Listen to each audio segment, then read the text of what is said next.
You were... Everybody's like, what? Welcome to the session. You were in the room when Jennifer was sharing her story, yeah? Great. So what Jennifer was sharing with you is what we have been doing with support from UN Foundation. Malawi, where I come from, where Jennifer comes from, is a place where 1 in every 2 girls are into childbearing before they reach the age of 18. And for girls, most of them drop out of school because of pregnancy, because of early marriage. Even if more girls start off in grade 1, by the time they reach secondary school, there will be very few girls. So what do we do in our programming? We consider the adolescent girl vulnerable. As such, our programs are targeted at adolescent girls aged between 10 and 24. And that's how Jennifer benefited from our program.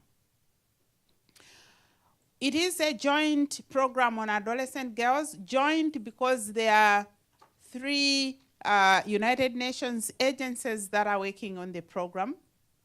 There is UNICEF, United Nations Children's Fund, that looks at issues of quality education, the school environment, and all that. And then there is World Health Organization that looks at issues of standards, protocols, and quality of information on health that is shared to the girls. And as UNFPA, we look at issues of sexual and reproductive health and rights, age-appropriate, comprehensive sexuality education to assist the girls to make informed decisions about their own sexuality. And it doesn't come easy. If you imagine at the age of 14, Jennifer had gotten married to a man who already had 2 children. But the way we work is we work with community structures. So we have what we call mother groups set up in the areas that we work. These are volunteer women that come from the same community but are motivated to make a difference in the lives of the girls. So they will be going from family to family, trying to find out why the girls are not in school, and then motivating them to go back to school. This is how Jennifer went back to school. So the mother groups, we train them to make sure that they have enough information that they can use to help these girls and their families understand the importance of staying in school, because when they stay in school longer, they delay childbearing and they can become educated, they can contribute more to development of the country. So what we discovered is that the girls have a myriad of challenges. Even if they go back to school, they have other issues to deal with, like distances from school to their homes. Jennifer shared with you to say before she got a bicycle, she would spend at least 2 hours one way going to school, a distance of over 3 kilometers, and another 2 hours going back home. And it is not in town. These are not places where you have street lights. These are bushy areas. So issues of sexual abuse are also there. And the girls do suffer a lot of problems. So in 2015, when we bought 500 bicycles, she was lucky to get one of the bicycles, which substantially reduced the amount of time that she was able to walk to school. And as she rightly put it, in that room, her grades improved, because while she was having to walk a long distance, get in class while she's tired and she sleeps through the session, when she cycled to school, she got there on time, she was alert, and her grades improved, and she has been able to come and meet with you guys. So that is the type of programming that we are doing with the support that we get from UN Foundation, but through you guys, getting the monies and putting them together, and UN Foundation getting them out to us so we can get them to the girls, and it is impacting on the lives of the girls. I think I will stop there for now, but if you have questions, then we can interact in our question and answer session. Thank you.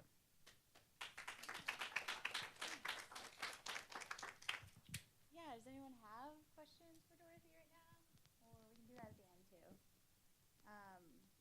We just wanted, so Rocío and I have both been able to go in country and visit.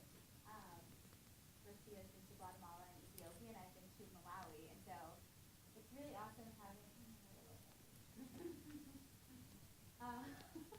it's really awesome having Dorothy here from UNFPA because she's been on the ground for so long now. She really understands the needs of the girls and what they're going through and what the best programs are. And I guess both of us just wanted to share like personal anecdotes from those trips. She talked about the struggles that the girls faced. When I went to Malawi, I was a senior in college, and so I had started my Girl Up Club about a year before that. And so I always knew we were, helping girls, but I never really had a face to the campaign. And I think it really, as cliche as it is, it's really made the whole thing so much more impactful. And I think that's why work here now. Is because it doesn't even feel like work. It's just what we are really passionate about. So when I went to Malawi, we went to a village called Mangochi, which is a really rural village. We would trek there every day. We'd stay from the morning until sundown, basically. And there were so many girls that we met. I met Jennifer 2 years ago, actually. And it's really interesting to meet her again, yesterday, and see the tremendous change that she's made in the past 2 years after receiving her bike. Her test grades have improved. She's safe because she and people she knows are not getting raped, not getting, call that when they're walking 2 hours to school every day. And it's really interesting because one of the main takeaways from this trip that really stuck with me is there was I hate this. Okay, there was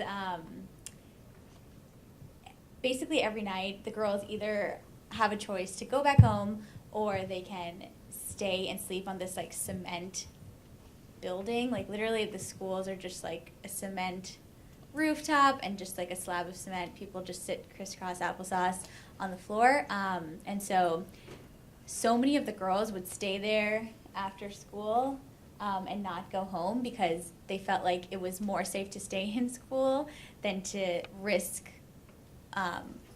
their lives, walking home. And even when they got home, their families would prioritize them, doing chores or doing household type things because, oh, wow. Okay, that was 2 years ago. TBT.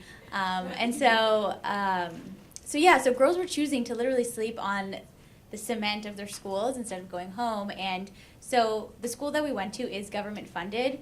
But the issue is there's not much funding that the government allocates towards girls in Malawi. And so they would have literally a little bowl of a porridge or oatmeal equivalent for us to imagine.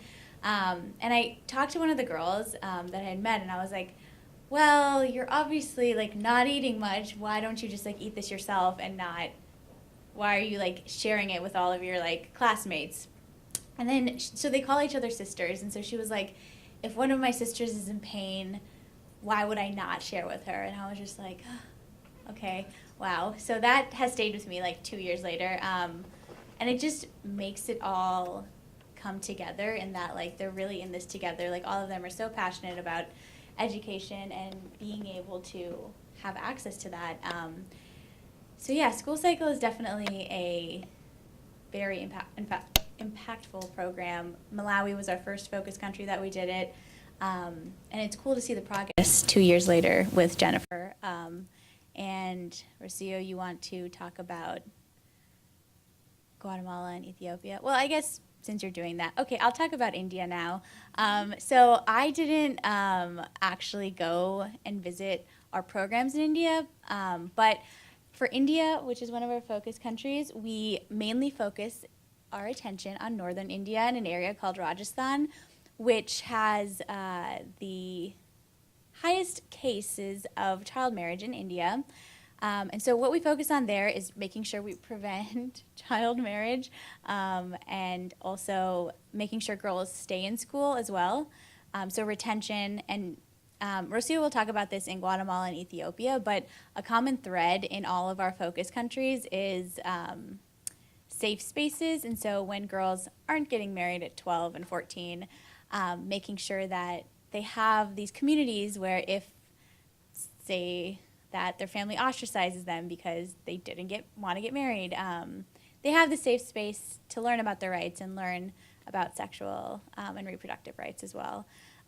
So that's mainly what we do in India. Now to Rocío. Okay, can I do it from here so I can show you guys the photos? I mean, this is meant to be like super chill. Yeah, it's pretty Also, cash. my computer might die, but we should be good.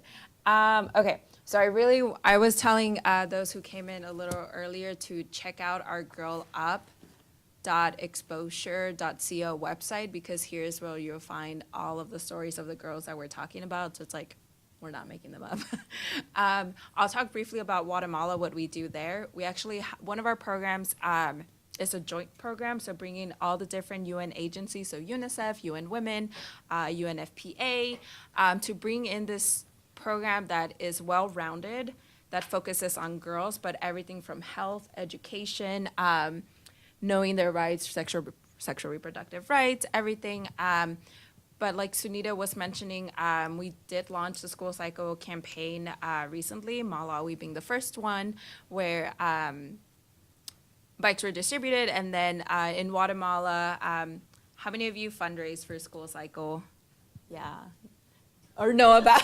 It's okay. Thank you for the honesty. You know what? Maybe this time next year you'll be able to say like, yeah, I did.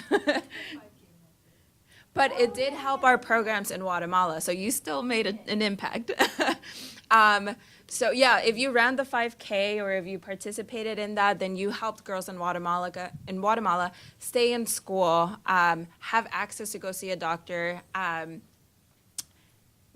have access to girl-friendly spaces where they do these workshops on like self-esteem, leadership, what rights do they have.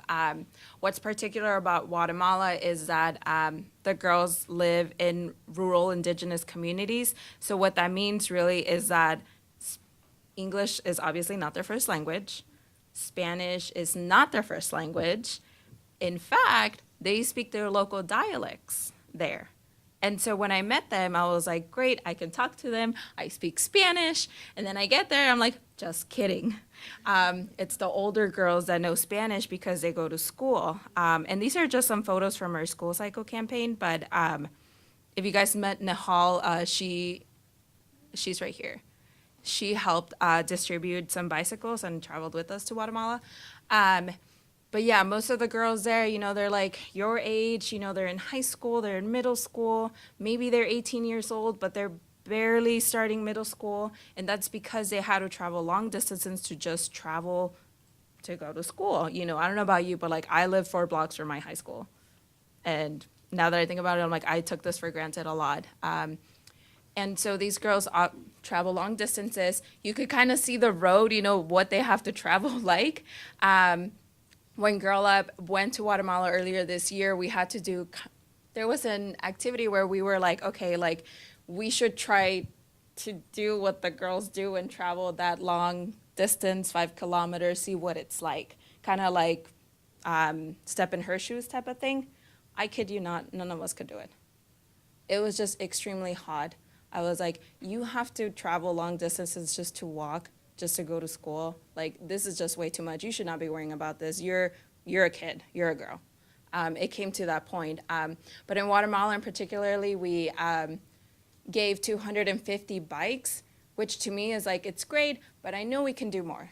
Because, and I point to one story here because when we were interviewing her, she's like, well, I'm obviously happy that I got a bike, but my friends didn't get one. So now I feel like, why do I deserve it and not her, even though we're in the same situation? And it's those kind of like rough situations where it's like, you have to choose a girl who gets a bicycle. And this was actually asked in our last workshop, you know, how are girls selected to receive a bike when there's so little, but there's so many girls that deserve one.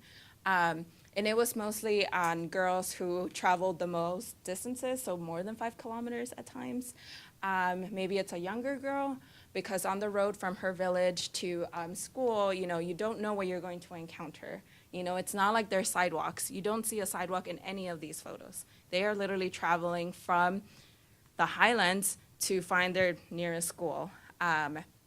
And so it's just kind of those situations where it's like, it's not that simple where they could just walk to school. It's not. They have to cross through rivers and, you know, it may not be the safest path and school ends late there and then they still have to come back to school. So it's like having that bike at least helps alleviate some of that pressure and like some of those challenges.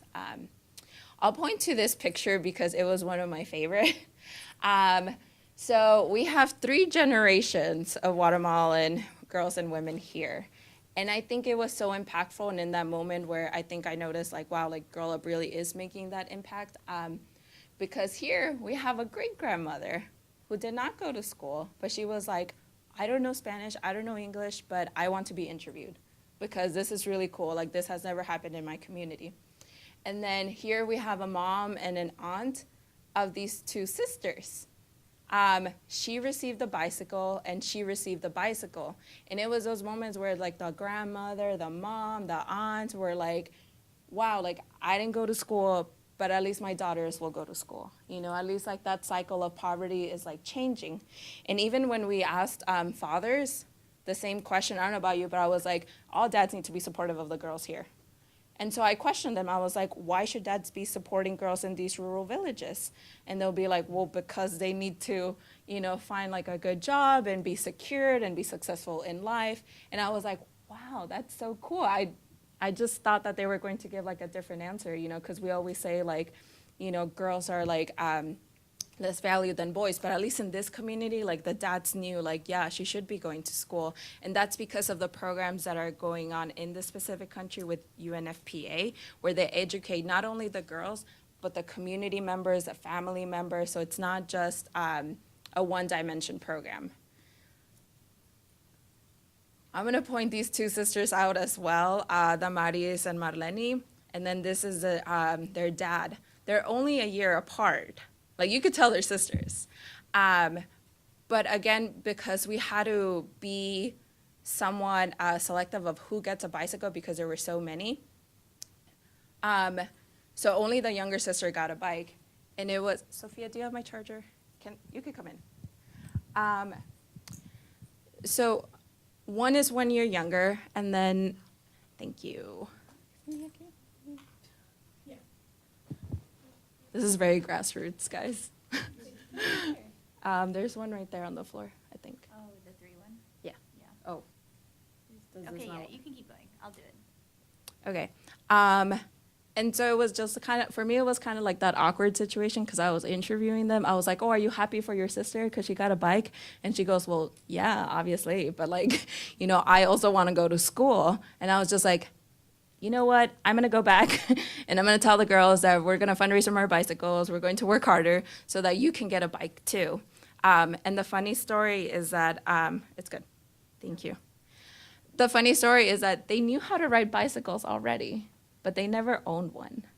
So it was kind of like that good feeling of like, I finally have a bicycle, like to call my own, you know, to go to school, you know, to go visit like other friends. And what's interesting was that her older sister actually knew a couple of words in English because she was learning it at the local school, which was like fascinating because I was like, wow, like you're the first person who I've talked to in English here.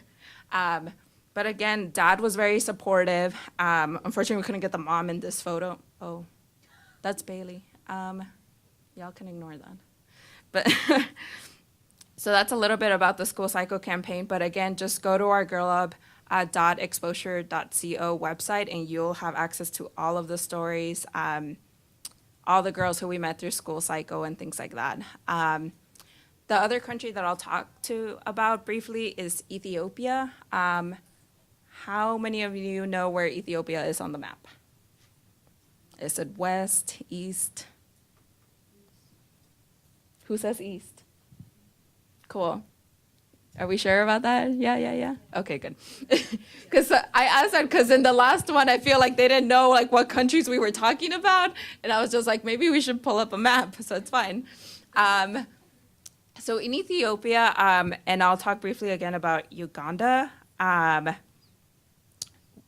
the work that Girl Up does in those two countries are specifically for refugee girls. So you guys might have seen all of our social media, like with refugees, you know, Girls Who Lobby. And that's because these are the girls from Uganda. So how many of you know what a refugee is? Do you want to give us a brief?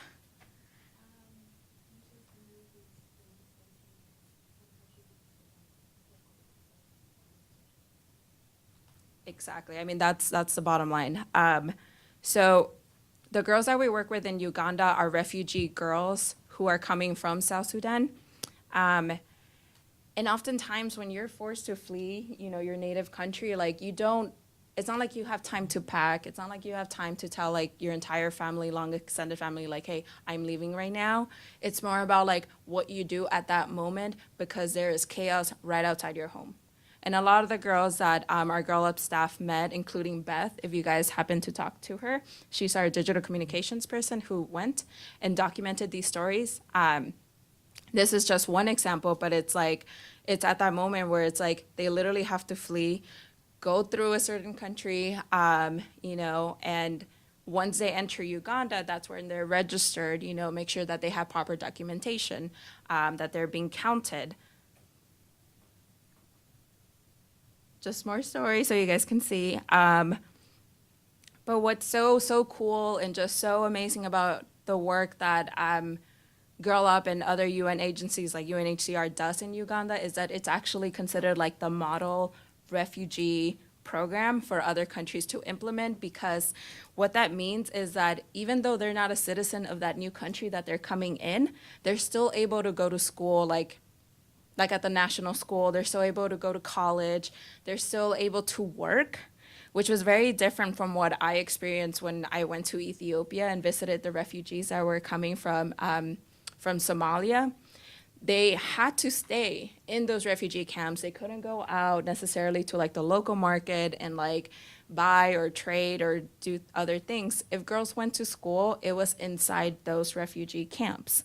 And given, I mean, the school classrooms were like pretty standard. I mean, it has all the basic needs that you could ask for. But it was still like, if a refugee girl is born in this camp, then that means that she can't leave the camp because she's not a citizen of that country. And to me, that hit me because I'm just like, what do you mean? Like, she has to go to school here. She has to go see a doctor here. That's great. But like at some point, like, she needs to see what is around the world, you know? And for them, that answer is, I need to go to college. Because we met some girls who, obviously they finished high school, and then they attended local universities in Ethiopia, and that was the first time that they stepped outside of the refugee camps. And to me, that blew my mind away, because even just having mobility is a privilege in itself. Just being able to leave, being able to go to school, being able to work. So that's why I say that Uganda and Ethiopia, yes, we work with refugee girls, but Uganda is the one that really has like that model for girls, that they're able to intermingle with the local community, you know, and not really just don't have that like those barriers of just because you're a refugee, like doesn't mean that you shouldn't go to school and things like that. But to me, that just really stood out between those two countries. One thing I will say about Ethiopia in terms of the refugee girls that we met there is that they have access to what is considered like girl-friendly spaces. So one aspect is that, of course, they need to go to school. Of course, they need to see a doctor, but also they need to know what are their rights. You know, what does it mean to go through puberty? You know, like what does it mean to, you know, how to prevent like HIV and AIDS in their local communities? And I kid you not, like these girls who are literally like our age, or maybe more your age, I'm 23, but you're all like in high school and they're your age, and they're going out to communities, you know, they're literally saying like, okay, you know, talking to younger girls and saying, this is what it means to be a girl, this is, you know, how you can, you know, have like a good self-esteem, and guess what, they also play sports just like any of us here in this room, so it's really about like making sure that you put a face to all of these statistics that you might hear in the news, like on CNN and things like that. So that's why I really encourage you all to just see the stories that we're talking about here, just to put things more into perspective. And as you move forward on the summit, you know, like why the summit was designed for really you all to take back that knowledge that you're getting here and bring it back to your schools, your communities, your churches, whatever part of clubs you're in, you know, when you go back home, because obviously I think, Sunita, like we'd love to extend the summit to like more than 350 girls. The first summit that Girl Up had when I was in high school, it was 75 girls. And now we're at 350. So we would obviously love to grow more. And that means you talking to your friends, talking to your neighbors, getting people out there and spreading the message about what Girl Up is and what you can start doing at your schools right now. Am I missing anything? I talk a lot. And then the one country we didn't talk about yet is Liberia, and that's because it's a little bit of a special case. So Ebola happened, and so Liberia, like their program had to pause for a little bit, but it actually just is starting up again right now. One part of my job is UN grants, and so we just did an extension now for Liberia's program, so it's going to be up and running very soon. And so again, it's the common theme of safe spaces in Liberia, so making sure girls have outlets in their community where they can go to, where they feel like they have that sense of belonging with other girls who really care and advocate for girls' education. And then we obviously like mainly focus on retention in schools and making sure that they are actually not only going to school, but staying in school and actually graduating.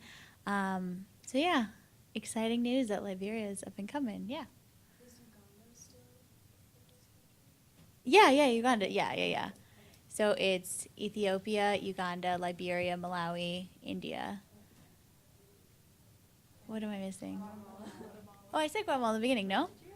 Oh, okay, then Guatemala. I thought I said it. Yeah, any other questions? Yeah.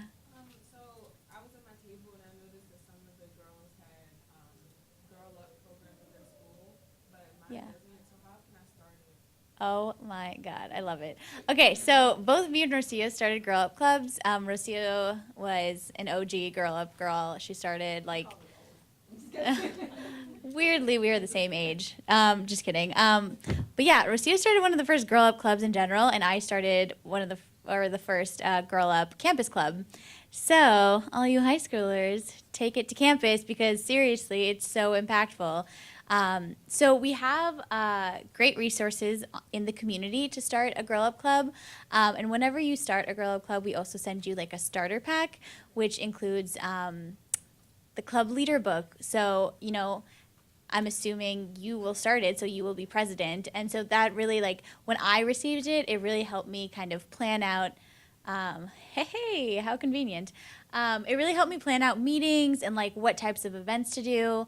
But I also just got creative because a lot of the leader book is geared toward high school clubs right now, which is great. But I just kind of got creative and did college campus things. But yeah, there's a lot of great resources. You had a question, yeah. Yeah, so we have like some like boys that are taking interest in like Heyo, same here, yeah.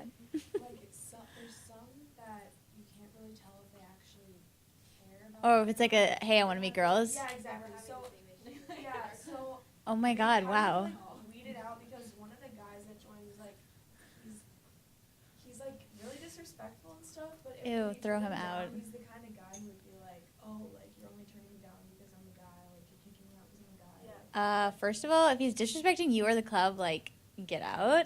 I would be like, yeah, okay, so personally for me, when I had a club at UT, my vice president was a guy, and he's awesome, super feminist. He was really involved in like student government, so he got us a lot of funds. But yeah, I mean, you don't like have to take guys just because to have a guy, especially if he's like doing things like that. We like want to take them, but like how do you weed out who's like actually interested? I mean, definitely like talk to them and make sure they're like there for the right reasons. Do they show up to events? Do they show up to meetings? Are they like responding to your emails about things? Or are they just coming being like, haha, feminism? Or like, you know, God, high school boys, man, yeah. The worst. Yeah, that's so interesting though. That yeah, I feel like I didn't. Oh, you went to an all-women's college. Never mind. But I went to a co-ed high school. yeah. But like in my college club, I felt like I didn't have that issue. So good news is when you go to college, it doesn't really follow you. So yeah. That same thing happened at my club last year. So basically what we did was we like talked to him and told him that like he had to be respectful or he had Yeah. to leave. And he started pulling the same thing, saying like it's only because I'm a guy that's why you're kicking me out. So eventually we had to get our advisor to talk to him and tell him to leave. Oh my gosh, what? Bring them on.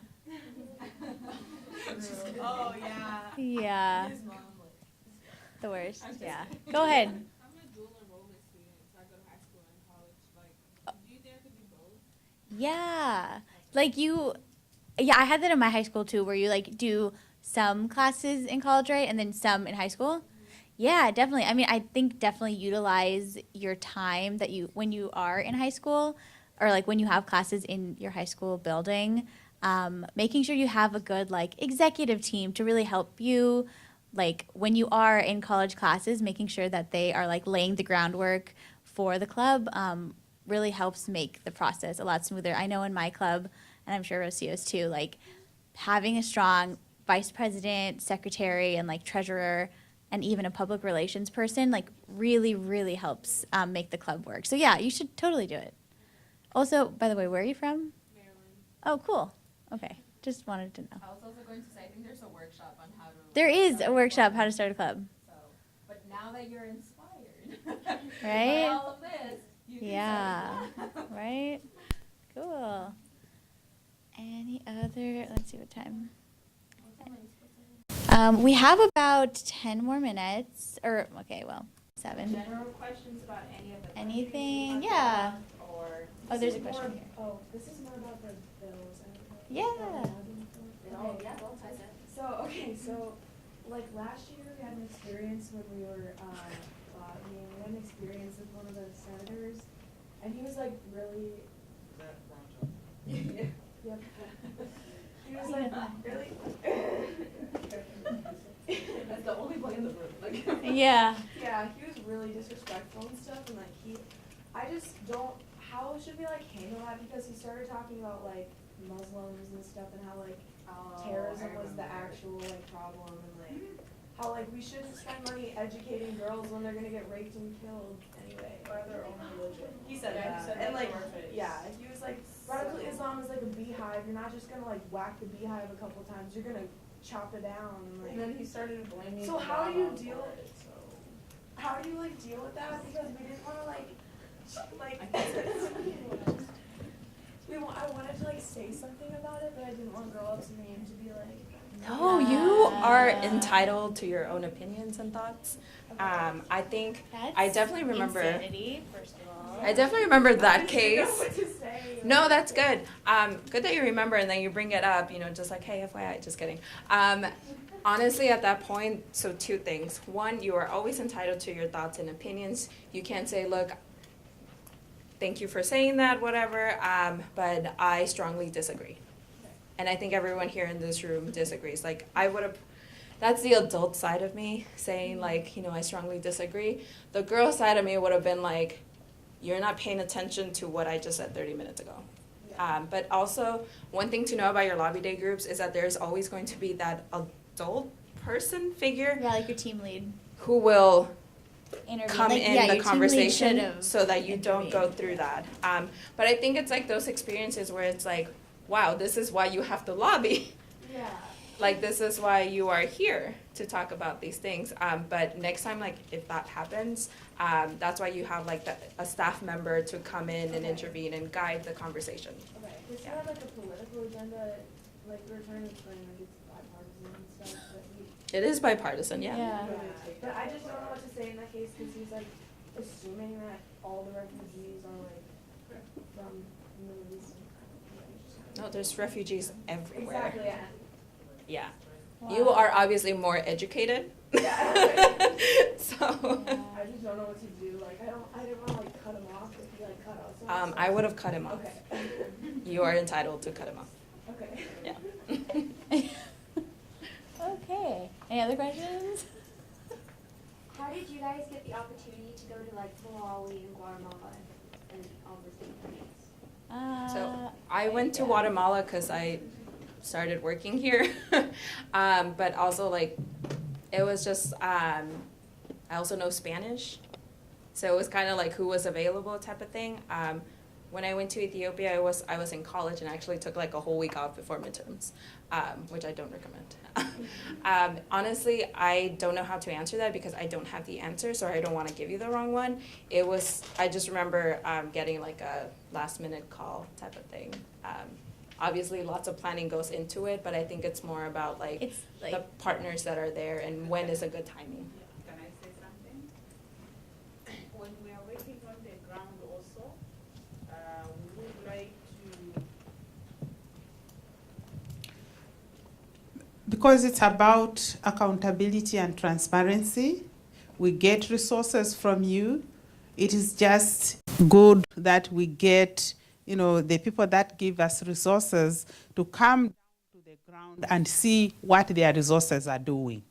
So even from our side, as UNFPA who are managing the resources, we also feel inclined to actually point out, we are going to have this event. Do you think you want to come out and see? So sometimes that's how it starts, but then how the UN Foundation end up saying so and so should go is not something that we would have control over. But at least we would also share, milestones.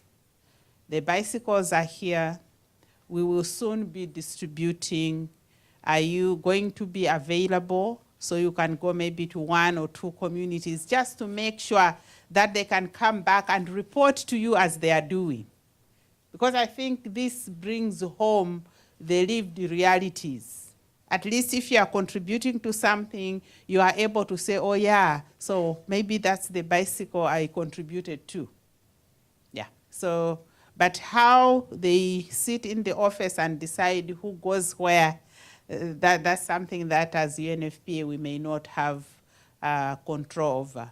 But certainly, speaking for Malawi, we really would like the people that support us to also come and just have a feel of how much the support that they are giving is changing lives. Yeah. Cool. Any other questions? Yeah. So I have 2 questions. One is how the bikes and one isn't. So you give out the bikes, but bikes break inevitably, but they're 2-year paired. Is there like Oh, I forgot to say this. Yeah, in the last session, sorry guys, I repeated myself, but yeah, so there are systems in place and like programs in place that if the girl has an issue with her bike, if like her tire pops or like some gear. I don't know how bikes work. If there's like a gear that like comes loose or something, there are like programs in place, and we are like keeping track of all that. So it's not just like we're giving her a bike and then we're just like leaving back to, you know, DC and being like, okay, that was nice, bye. Like this is really like a program that we implemented and like tracking progress. And that's why, you know, we invited Jennifer and Dorothy here because we really wanted to show you all the progress like 2 years later after we give the bikes. Like it's honestly a sustainable program and it's really impacting the communities. Yeah. So when the girls get, you can go ahead. Okay, so the girls themselves and some community members will be trained on how to maintain the bicycles. And also when the bicycles come, they come with spare parts. Yeah.